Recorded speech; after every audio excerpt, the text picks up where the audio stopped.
So good afternoon, good morning, good evening.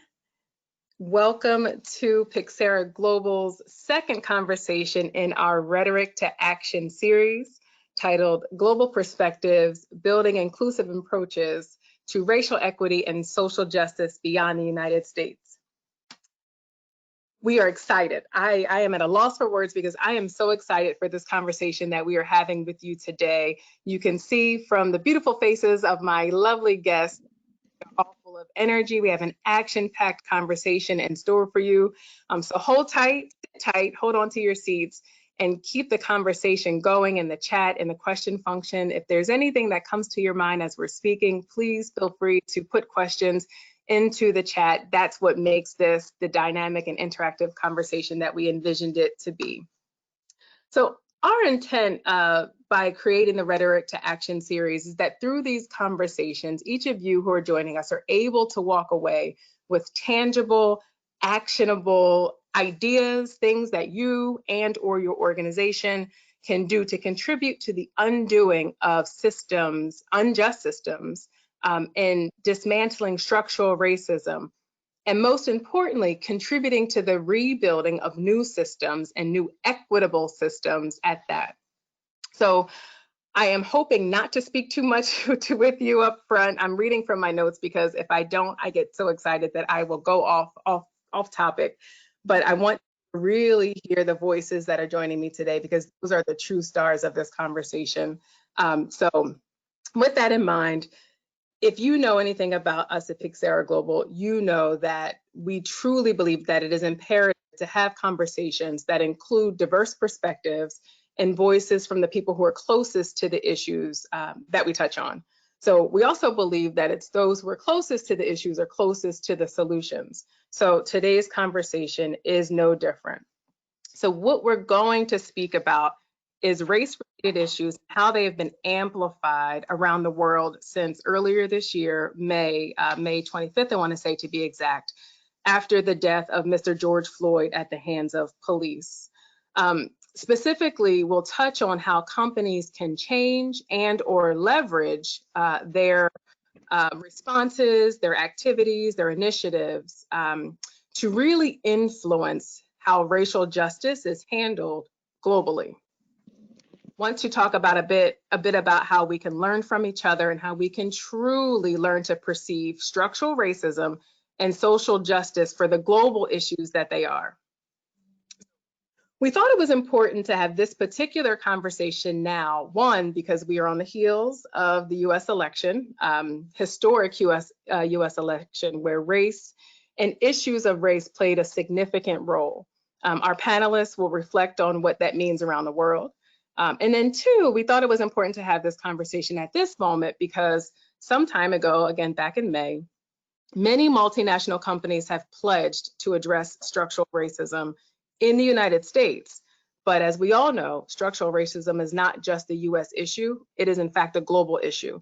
So we want to encourage all of you that are joining us today to be thinking about it as a global issue and not just a US issue. And again, how we learn from each other around the world to really, truly, and sustainably dismantle structural racism and impact it moving forward. So with that said, I want to introduce you to our distinguished panelists, the guests that we have here. So we have Dr. Ambily Banerjee, who is joining us from London in the UK. Ambily is currently a director at GSK, where she sits within the Global Regulatory Affairs team and is accountable for governance activities for the HIV portfolio. In addition to this role, Ambily has been co-leading the Embrace Employee Resource Group and has worked with senior leaders, including the chief executive team at GSK, to highlight some of the challenges faced by Black, Asian, and minority ethnic colleagues. Ambily was recently recognized in the 2020 Empower Ethnic Minority Role Model list. Congratulations and welcome, Ambily. Next, we have Rebecca Stevenson, who is joining us from Geneva, Switzerland, which is one of the wealthiest and highest profile cities in the world. Rebecca is currently head of global health partnerships with Novartis, where she secures and implements partnerships to develop medicines for diseases that are disproportionately affecting the developing world and poor, vulnerable populations. Rebecca has worked across sectors and geographies and is very active in sharing various perspectives around often overlooked issues of race and race-related injustices. So welcome, Rebecca. Thank you. And then last but certainly not least, we have Bruno Honorio. Bruno is joining us from Sao Paulo, Brazil. Bruno is a professor and speaker in the area of digital market research with a focus on digital ethnography and qualitative and quantitative research techniques that aim to deepen user and consumption behavior of online content and brand products. What a relevant and timely role to be sitting in, Bruno. Bruno's communication expertise is in brand content creation with a focus on ethnic and racial representation and LGBTQ consumer research, services, digital platforms, and networks. So as you can see, we have such an outstanding, distinguished, powerful group of voices with us. One of the things that I wanted to flag before we get started in the conversation is highlighting that these folks, the friends that are with us today, do not hold the typical titles of folks that you see participating in conversations around diversity and inclusion. They don't hold the traditional positions that we're used to seeing, that's the head of, or chief of, or senior VP of HR, diversity and inclusion, or what have you. To me, that really hit home and that really stood out, because I think it's more about the folks who were impacted by the issues, and it's more, to me, also about leading from where you are. You don't have to have a specific title to be able to lead certain conversations and really lead change. So I just wanted to flag that and highlight that for those of you us are joining. So before we dive in and hear from our panelists, I want to take a quick second to level set a bit about the purpose of this conversation and kind of where we're coming from as we move forward. So the issues that we're discussing are complex. I think we agree to that, and they are interdependent. There are several terms associated with these issues that are often used interchangeably. So we want to highlight that while they're often used interchangeably, they're by no means synonymous. They are closely connected and share common values. So I want to spend just a quick moment to clarify kind of what we mean. So when we speak about social justice, by definition, social justice is the equal distribution of wealth, opportunities, and privileges within a society. Social injustices are often rooted in trauma and often involve inequities in education, healthcare, economics, and so on. Social justice refers to issues of justice, or matters of justice, I should say, within a society. When we speak about structural racism, we're speaking about a form of racism that is often embedded as normal practice. I want to underscore that phrase there, normal practice, within a society and or an organization. Meaning, the inequities that result from racism have become the norm and, quite frankly, are easier to overlook. So structural racism refers to obviously both the society and the organization. Diversity, equity, inclusion, which I feel like is the buzziest of the buzzwords these days, that's often referred to within the context of an organization or a business, and involves respecting each person's uniqueness. It also involves fair and equal treatment of all. Everyone needs to feel accepted. So DE&I is truly a business imperative, but it's often also the default consideration when we speak about a corporation's role in affecting structural racism and social justice. So wanted to highlight that because we were speaking about, you see the arrow there in the middle, we'll be speaking about the intersections of each of these three buckets. We might be using terms and phrases interchangeably, but we are not going to speak solely about diversity, equity, and inclusion within the corporation. Again, that's often the default, but that's not the entire picture, and that's not what's within the power of a company's ability to change things. So I have spoken way too much. I am going to stop here, and I am going to invite Ambily to join us in the conversation, because again, these are the voices that we need to hear from, more than mine. So Ambily, turning it over to you, can you tell us a little bit about yourself, why you're a part of this critical conversation at this moment, and generally speaking, what have you seen, if anything, that has changed in the UK since May? Great, thank you, Renee. So excited to be here. So my own background, I'm a daughter of an economic migrant. So in my own experience, you know, I've kind of experienced that cultural shock of moving to a new country. And I was, by background, a bench scientist. So when I came into GSK 13 years ago, had all these aspirations of reaching the top of GSK's career path. And in my own experience, I encountered that concrete ceiling that people come across in organizations, and I couldn't see people like me at the top. And that was what brought me to the Employee Resource Group Embrace at GSK. And hearing other employee voices experiencing this brought to life really how acute a problem this is.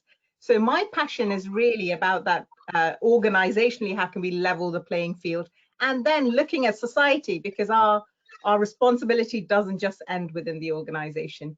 So let me give you a little bit of context about what's going on within the UK itself. You know, we heard so much about George Floyd's murder in the US, and racism really, I mean, what you see in the US is very much overt racism. In the UK, you don't see that so much on our screens. But we had mass protests in the UK, not just in London, but across the board, even in places where they don't have as many black and brown faces. You had people marching for justice. Now, why is that? That is because these issues exist across the board, and there's been a cultural awakening. People are looking at these things, seeing these things on their social media feeds, and we have had instances of police brutality in the UK, despite the fact that it's not reported as widely. We also started having conversations about how we use monuments, right? As we saw the Confederate statues coming down in the US, people started questioning, is it okay to have individuals who might be considered heroes in Britain, but might have a legacy of actually causing harm? So Winston Churchill there, you know, a war hero credited with winning World War II, was also responsible for a famine in India that killed millions because he redirected rice away from that country during the British Empire, which resulted in a lot of death. So it was actually challenging, how much do we put up with social injustices that you talked about? If you move to the next slide, the reason for this kind of societal awakening was because we heard about some things already in the news. People knew that there was an issue in the justice system. Black people were more likely to be stopped and searched, 10 times more likely to be stopped and searched in the UK. You knew that Black people, they only make up about 3% of the UK population, but are 3 times more likely to be killed in police custody. They're likely to serve 50% more prison sentences. And the impact of that is there's a general feeling of criminalizing the Black population, right? And it doesn't just stop with the criminal system. That then seeps into every aspect. And the reason I'm talking about Black folks here is because it's an acknowledged fact that I think Black people are more discriminated against than any other person of color. And therefore, you know, personally, I think if we can fix this problem for Black people, we will fix it for everyone. So hence the focus on the Black population. But you can see that even in schools, even amongst our young, the Black kids are penalized much more harshly. And you have, even in basic human rights, in pregnancy, you have 5 times as many Black women dying in pregnancy in today's day and age. And that is kind of bringing to light why this is something that society should care about. And this cultural awakening has woken people up to the fact that this is unfair and not acceptable. The last point I want to say is we are all society, right? We don't stop being society when we walk into the gates of our organization. And therefore, if you're sitting in a multinational organization, you're part of the society that's supporting this unfairness. So it's really important and incumbent on all of us to fix it. Thank you. Excellent. Thank you, Ambily, for that. I jotted down societal awakening. That really struck me. And I think when I first saw this slide that you had shared, this looks like a US slide. This, reminds me of what we see here. And so I too was a bit surprised to see, wait a minute, this looks very similar to what we see here. So societal awakening is a global societal awakening, which again, I think makes this conversation even more timely, much more relevant. Thank you.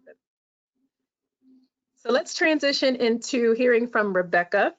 Rebecca, very similar question that I asked Ambily. Please tell us a little bit about yourself. What drew you to this particular conversation in this moment? And then what have you seen in Switzerland since May? Yeah. So thank you so much, Renee, for pulling this panel together. It is so timely, and we need to have these discussions as society. In corporations, it's important that we engage in this really important, issue. So I moved to Switzerland as a little girl, age 9, and I moved to Switzerland from Africa. And I remember when I lived in Africa, I basically had no idea about what racism was. I had no clue. I find myself in a Swiss school and have my first encounter with racism at the age of 9. And I was literally shocked. I just remember as a little child just being so shocked. My parents hadn't prepared me for the experience, but it was definitely something that was extremely traumatic to me. So Switzerland is a very white society. And over the years, I've actually had to adapt my life to the amount of racism that you find in Switzerland. So for example, my profession of choice was to be a reporter, an investigative reporter. And very early on, I was told, forget it, it's never going to work. I wanted to work in television.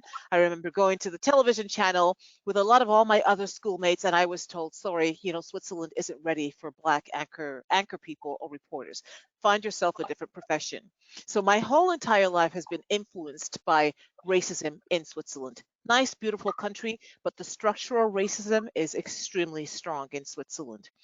So when Mr. George Floyd was murdered in the US, I really wasn't expecting much in Switzerland. I said, well, people just deny it all the time. I'm sure nothing's going to happen. But I was so surprised. There was this mobilization, and it came from the younger people in Switzerland. And in Geneva, basically in the Geneva where I live, which is basically the headquarters to the United Nations and to so many international organizations, 61% of the population between the ages of 15 and 30 are actually from, different international groups, different minority groups, 61%. And so this force of youngsters, of youth, really pushed that whole society to really protest, to go down in the streets, and to demand justice. We have had police brutality in Switzerland. It has happened there, but it's always, it's not mediatized. So you don't find out about it unless you go searching for it. So in a nutshell, what I saw was this mobilization and brought so much tears to my eyes. It was really an emotional moment because I saw my friends and my colleagues and everybody just mobilizing to say, we demand justice and social equality. And that for me, Switzerland really surprised me from that aspect. Thank you for that. So a quick follow-on question for you. You mentioned that it was the young people that really were the drivers of this change. How do you think that could be sustained or maintained, that energy, and how does that trickle into beyond, young people?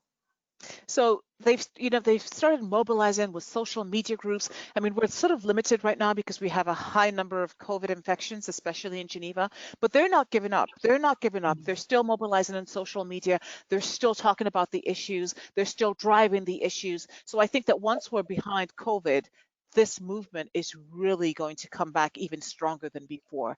But I have been very much engaged in just, being the spokesperson, being available for all of the different activities that they're doing here in Switzerland.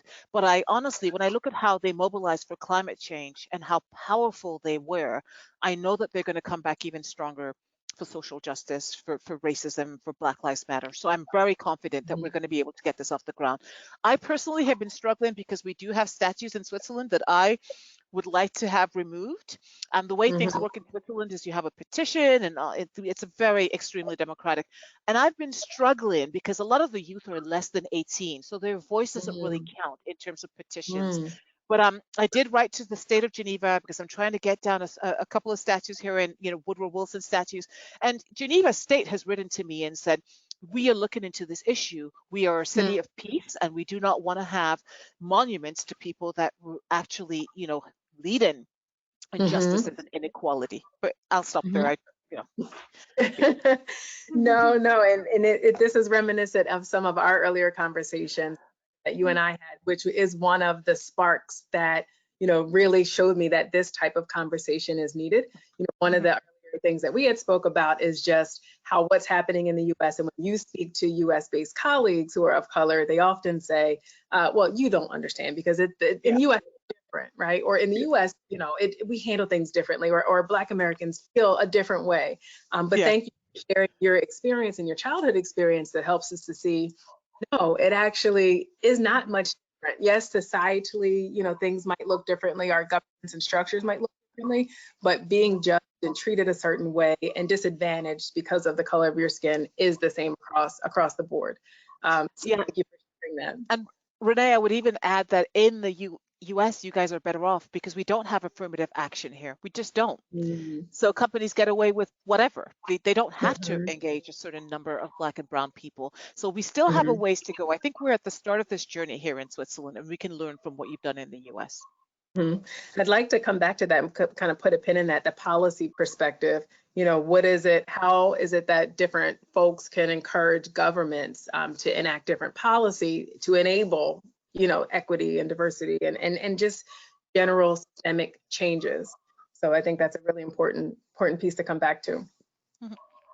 But before we do that, let's jump into hearing from Bruno. So Bruno, very similar question that I had asked Ambily and Rebecca. Just love to hear more about you, background, what drew you to this conversation in particular.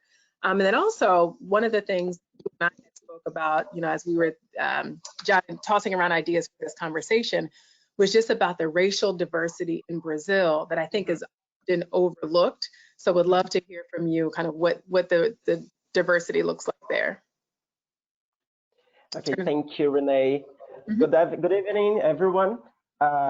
First of all, I want to thank especially PYXERA, Renee, and Fernanda for inviting me, and for the opportunity to have Rebecca and Ambily here by my side is a big honor for me. And it's very important to me, and most important yet, to show you the Brazilian reality when we talk about the structural racism here. So Renee already say all the things that I do here in Brazil. So my main goal as a people and professional is to understand people's behavior inside social and digital environments. So besides that, I use my voice to share my knowledge about racial discussions and how all the people need to fight, literally is a fight against systemic racial here in Brazil, and how mostly white people can help us without the need of all the glory and protagonism. So before we start to talk about the main event here in Brazil, was huge, I want to talk about and start telling you a little story about Black people here in Brazil. First of all, unfortunately, Brazil is a country born in slavery. All right, more than 300 years of slavery. So today we only have 132 years of freedom for Brazilian Black population. And only since the 20s, the government started to apply some inclusive laws and programs for Black people. And just a little fact about Brazilian social inclusive laws. So this long period of slavery generated a brutal consequence for Black population here. To make a long story short, after the slave liberation, the Black population doesn't have access to home, education, vote, and all the rights that white people always have. We have here the social eugenics that we call a process to whitening the Black population, because the number of Black people was bigger than white people, and this process started all the violence against Black population even after the liberation. When we run to currently times, we can see the effects of all this. Here in Brazil, the most part of people living in favelas is Black. The most part of poor population is Black. The most part of prison population is Black, even with no proven crimes. Black people here in Brazil go to jail on just because of your color. And the most part of employed people in Brazil is Black. And this is just a general scenario. Here in Brazil, the racist structure is very valid. And this makes the fight more harder for us, because who has the power? Normally, white people. A lot of times don't want to talk about the elephant in the room, you know. So, and we need to talk about this elephant. So, and in the next slide, we can see some Brazilian information. Here in Brazil, we have 54% of Brazilian population composed by Black people, 55%. But 66% of prison population is composed by Black people. And here, every 23 minutes, a Black person is murdered, and mostly times at the hands of police. Yes, we have a big historic of police violence against Black population here. So when we talk about the week in this here in Brazil, in the same week of George Floyd's murder, 2 little child has murdered here in Brazil, and this is a frequently action of police here in Brazil. The question is really stray bullets. The question that we here in Brazil make every time is stray bullets, really? Not a stray bullet. It's a Black genocide here in Brazil. So this incident in US compounded by the amplification of racial injustice here in Brazil, and encourage Brazilians to go to the streets, even in the middle of pandemics. People, mostly Black mothers, going to the streets asking for people, why you killing us? Why you kill my child? Why you kill my son? So in this, so after that, we have a lot of companies starting a movement to inclusive Black people on your hiring process. Here in the chart, we can see some people in the charts: Black Lives Matter, Stop to Killing Us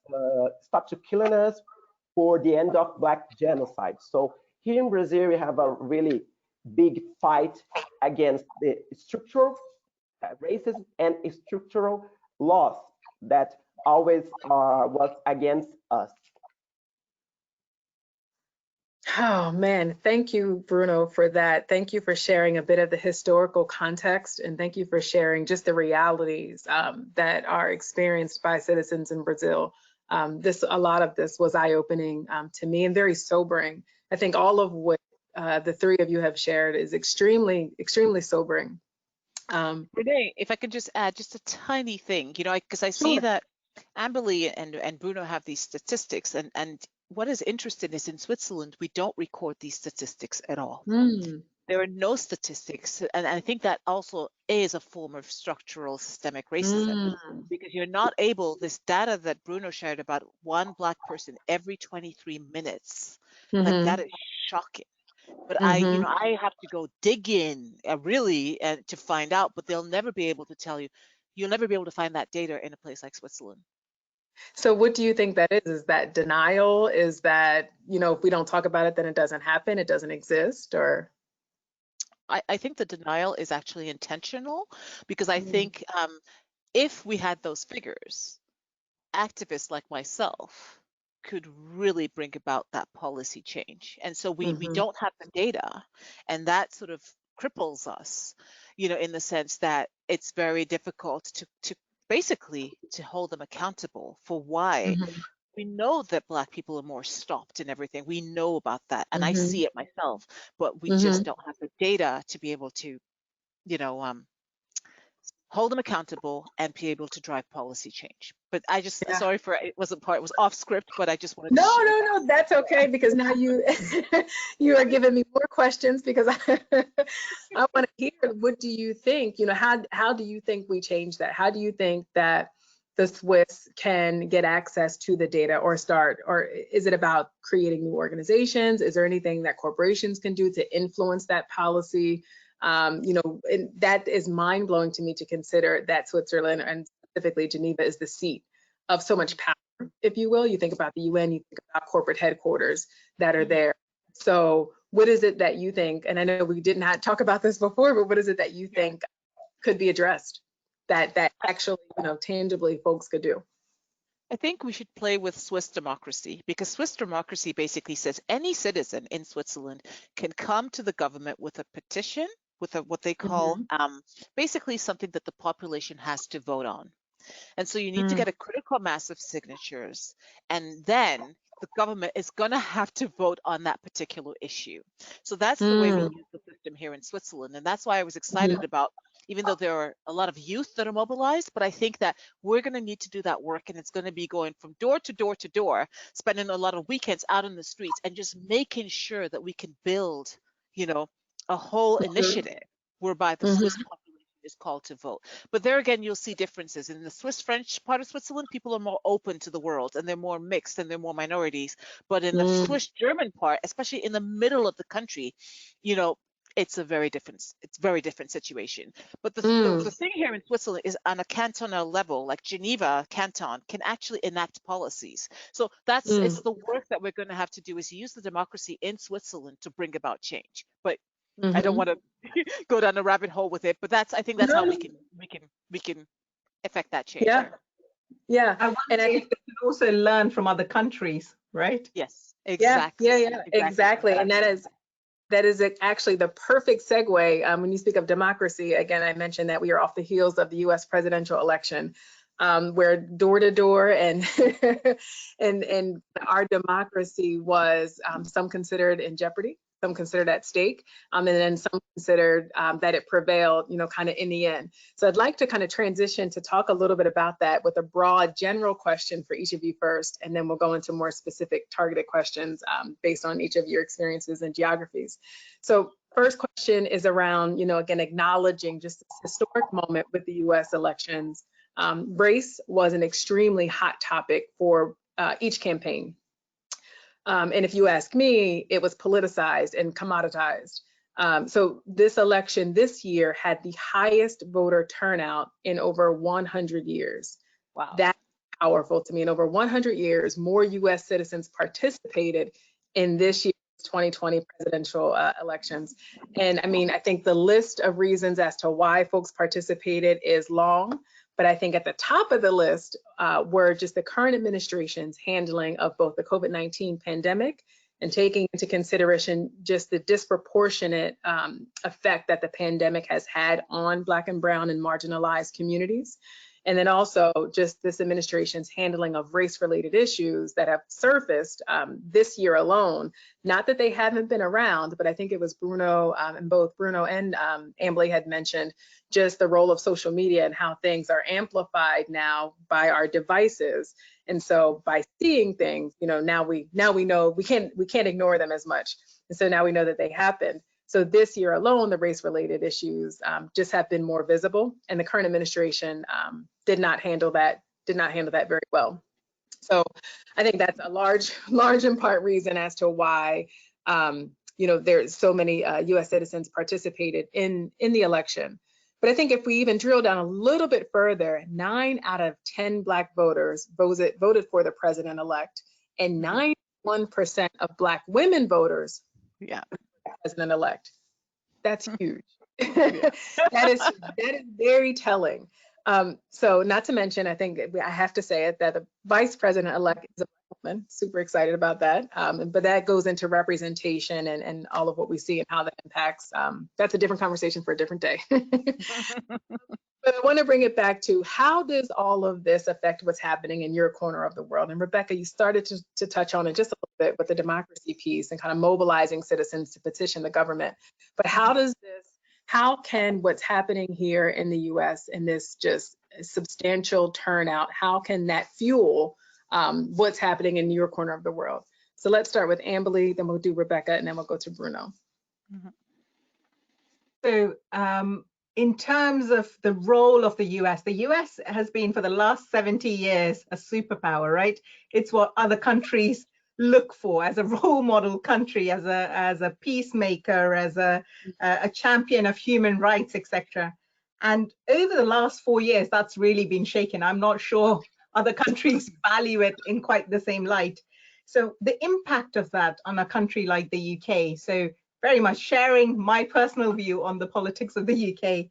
The UK has been crippled over the last 4 years on our own pet topic called Brexit, right? Leaving the European Union, and it's divided our country.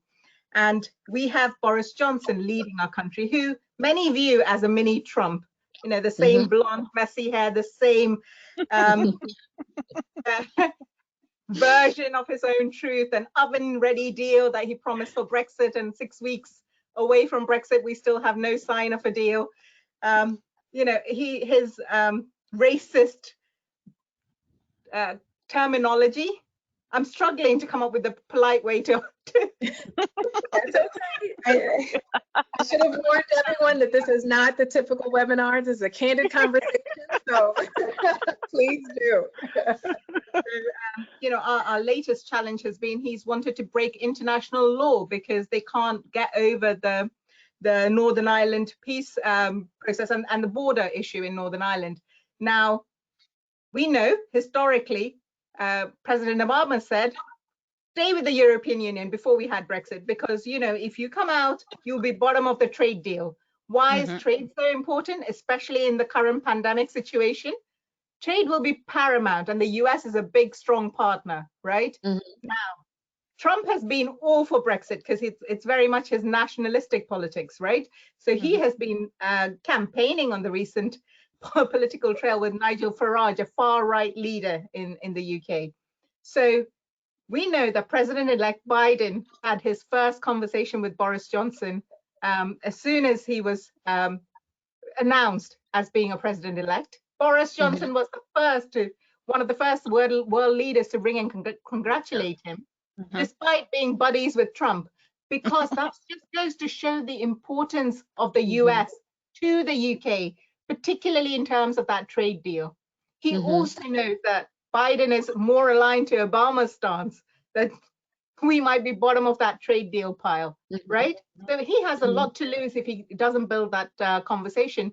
And the conversation revolved, one of the things revolved around ensuring that the UK sticks with the Good Friday Agreement in Northern Ireland. That was what Biden wanted him to promise. Therefore, even a national issue becomes absolutely paramount when we're looking at it in the global context.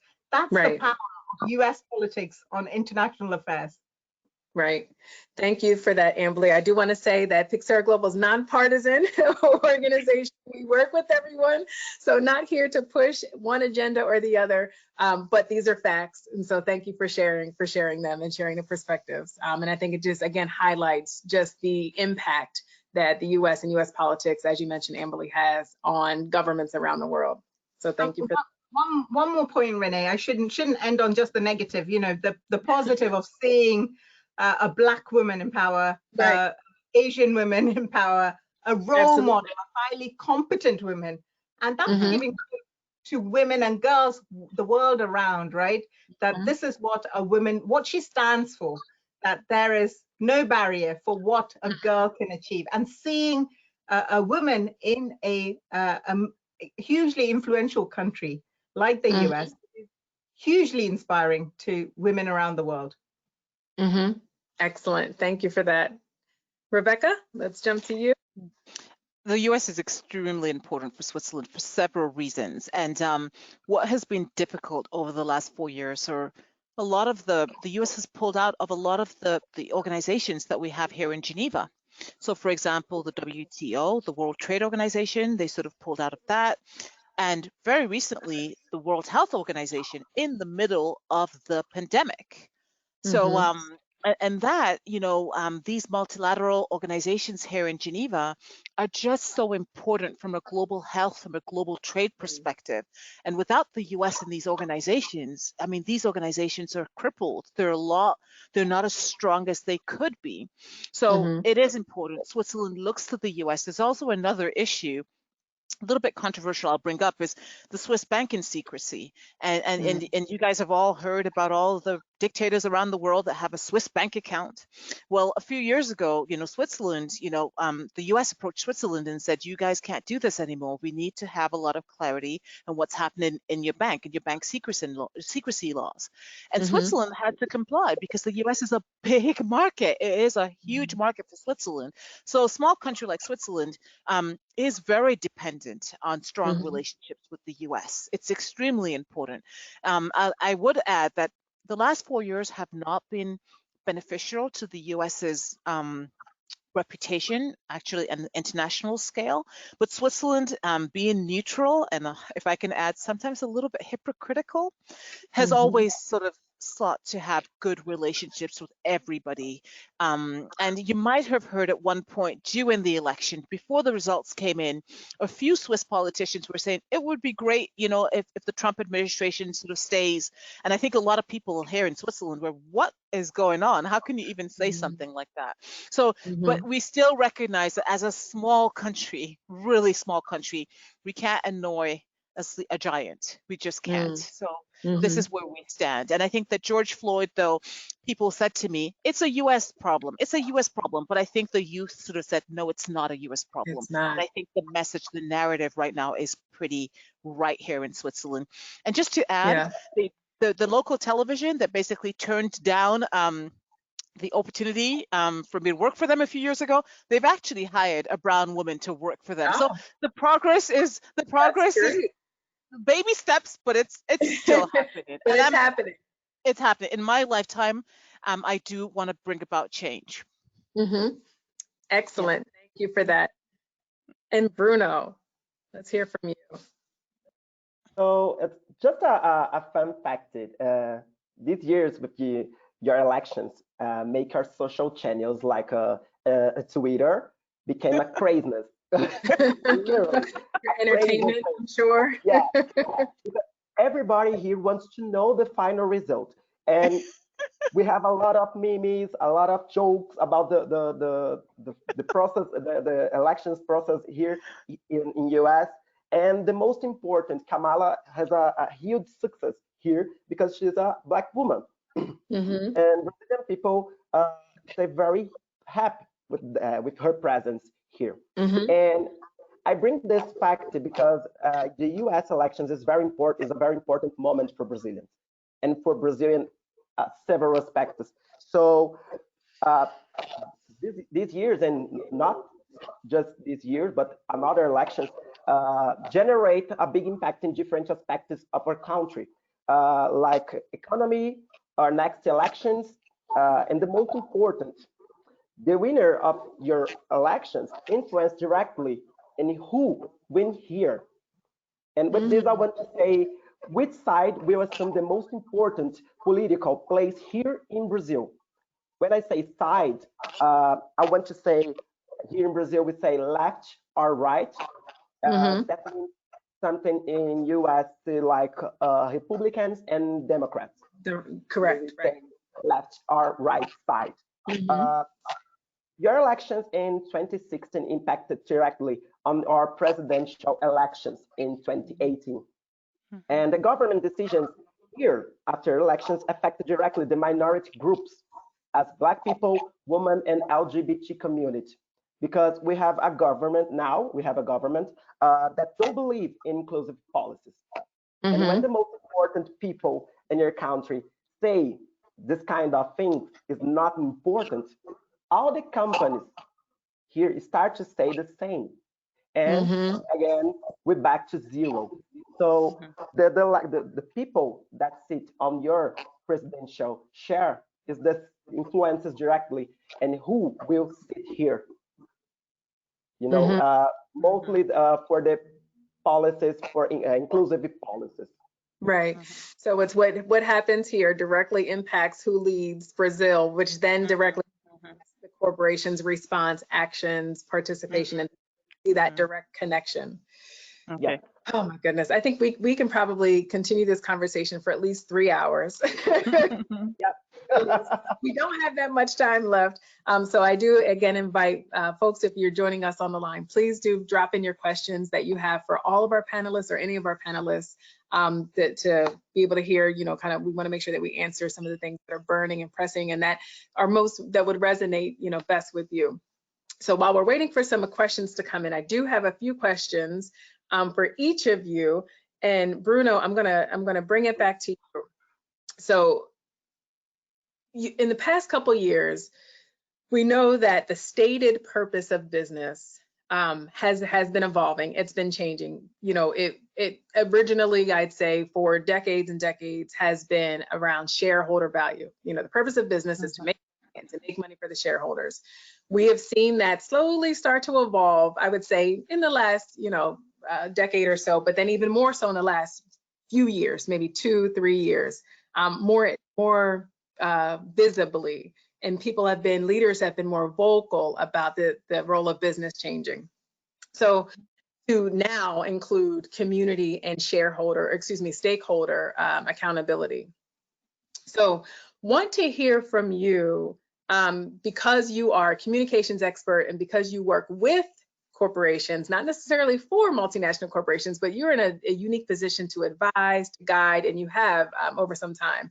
So we also know that now we're in the period of cancel culture. I'm sure everyone is familiar, and those of you on the line, if you're not familiar with cancel culture, it's just the immediate response from the community to cancel things, to shut things down, and things go viral, usually through social media, to stop things that people don't like and that the community, that society doesn't like. Whereas, you know, the traditional kind of linkages to business, if shareholders didn't like something, they would share their stocks. If employees didn't like something, they would find a new job or they would quit. Well, now if the community doesn't like something, they talk about it and they put it out there, and they damage reputation, they damage market value, they damage so many things.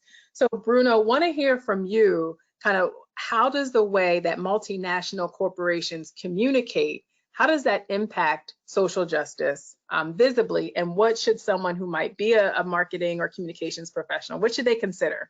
What should they know? Okay, so here in Brazil, we have a really great movement inside advertisement and communication companies to include Black people, and not only Black people, different people, right? Black women, Black men, LGBT people. So we have this movement, but it's very small compared to all white faces that we see in all the advertisement channels and campaigns. So to talk more about how our communication process inside marketing companies, that how these companies need to fight against structural racism, I will explain in 3 quickly fronts here. First of all, we have a lot of Black faces now. Last 3 years, we have a lot of Black faces on your campaign, and this is beautiful. It's beautiful, but it's important to us not only stereotype positions for Black people. When we have Black people on your campaigns, we have Black people in low positions as cleaning the floor, Black woman cleaning the floor, Black woman as housekeeping, so something like that, things like that. So we need to put Black faces inside our companies, and we need these Black people doing this job behind the cameras, writing this job. And to be this happen, we need the help of white people, these white men that have your seat on the big table of decisions. We need your help to put these Black people inside, in front of the camera and behind the cameras. So my first point is just to put people, Black people, on your campaigns. and your companies, inside your companies, is just possible if you put Black people behind the cameras, producing, writing, hiring other people, other different people. The communication is about people, not about color. And all the people can do everything, you know. So we need to break this racist system. But for this, it's not a frontal attack, you know. I can put it on the front of the company and say, okay, I will destroy the racism structure. It's not work. We need to destroy this inside. You know, we need to infiltrate. We need to be infiltrate inside the companies to destroy this kind of system. It's an infiltration. So Brazilian companies need to Brazilian and all around the world companies. When we talk about communication, advertisement, and campaigns, we need to think how many Black people we have in the decision table. How many Black people we have on this campaign, and what these Black people doing doing on the campaign. Right. This is the question that we need to do. Yep. I'm sorry to cut you off. You're 100% right. Sorry. You were spot on. I think, and what I took away from what you shared is, yes, the visibility is great. Yes, the, kind of the representation is great, but it also needs to be reflective of the realities behind the camera and kind of what's happening in decision-making tables or rooms. And also bringing folks in for their knowledge, for their skills, for their experiences. I don't know about all of you, but I've been hearing lately, which is mind-blowing to me, a few CEOs saying that we just can't find qualified of color. And I'm thinking, where are you looking? Because I have some ideas. I have some people to indicate to you. I have some people. Another conversation for another day. We did get one of the questions that came in from the audience, so I'd like to go ahead and share it. So this is for anyone to answer. So would love to hear from the awesome panelists unpacking the difference in expectations or opportunities for companies to drive social justice versus equity, diversity, and inclusion.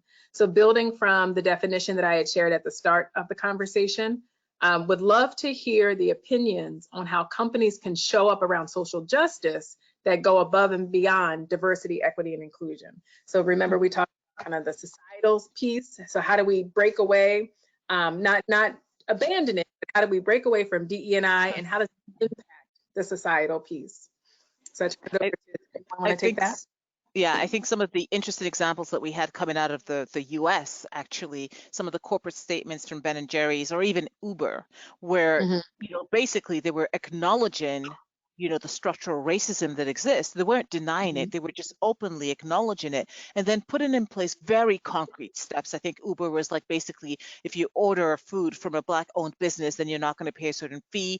And so I think it's just putting in place very concrete activities that are going to have a repercussion in society as a whole. So and holding yourself to those, not making big announcements and then just forgetting it. I'm expecting to hear back from Uber about how much how much Uber Eats came out from this initiative that you did, and then being accountable and coming back to society and saying, this is the impact that we had with this program, and actually we want to continue it, not something that's just like stops at a particular point in time, but something that they integrate into their wider business like forever. So I think it's companies really engaging in activities in society. As Ambily was saying, companies are society, and we need to take, if the politicians are not going to be making the moves and leading on this, companies have that role. They can lead on these important issues. So I do have a quick question and follow up for that, Rebecca. And the first thing that comes to my mind is, so what? So what? Uber says, okay, now we're going to work with, Black and brown drivers, or we're going to do this. We've done it. We're done. So what? How does that actually address structural racism? How does that really change anything?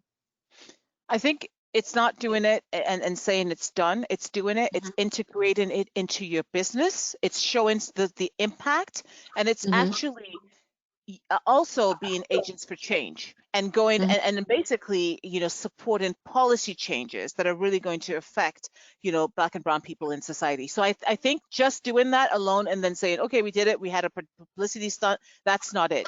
It's doing it over and over, continuing, integrating, and basically then being an agent for change. But it's, and from my perspective, that's the way that you're going to start dismantling the structural racism. And one thing I would add, I do think that from an interpersonal level, I think it's a structural racism that is the huge problem today, and we're going to need companies, individuals, and a whole foray of people to actually help dismantle it. Great, thank you. Ambily, Bruno, did you want to take that question? Kind of how does the DE&I efforts transcend the walls, and how does that actually, how do corporations actually pick a challenge, in social injustice? Because there's several. How do they do that, and what do they do about it? Yeah, and companies do have a responsibility to do that, right? So they do have to address this even within their walls and look at the broader piece. So, it's much easier for a company to just throw money at it. But actually looking at your internal policies and processes where you are interfacing with society, right? So going back to that question of we can't find the talent, is that because you haven't supported the local schools where the Black talent may not be having the same opportunities? Are you looking at your suppliers where you're getting your services diverse?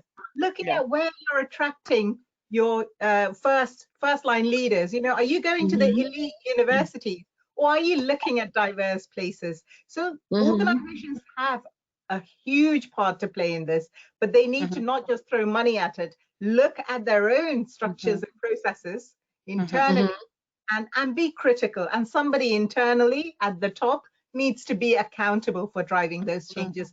They should not be delegated to a HR or I&D initiative. This is a business imperative, right?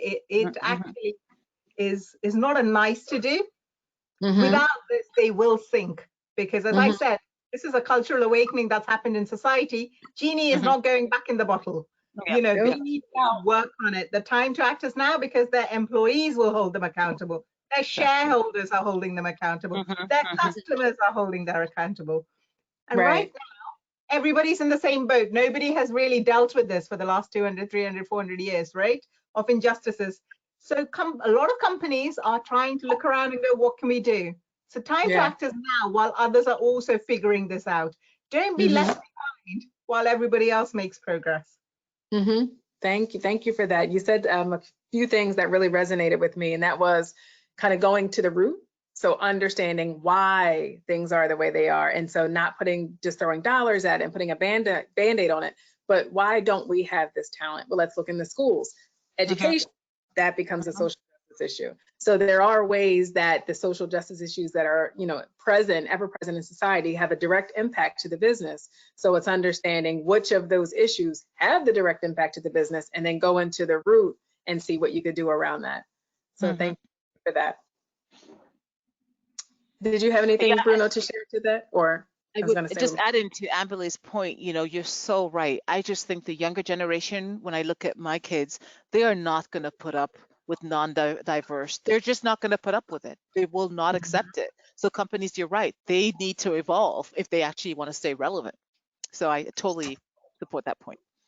Yeah, I truly agree with Ambily and Rebecca. Here in Brazil, we have some companies that start some initiatives to include Black people, but I think that the white men table of decision here in Brazil have a lot of ideas, but these ideas need to put it on practice. This is not happening here.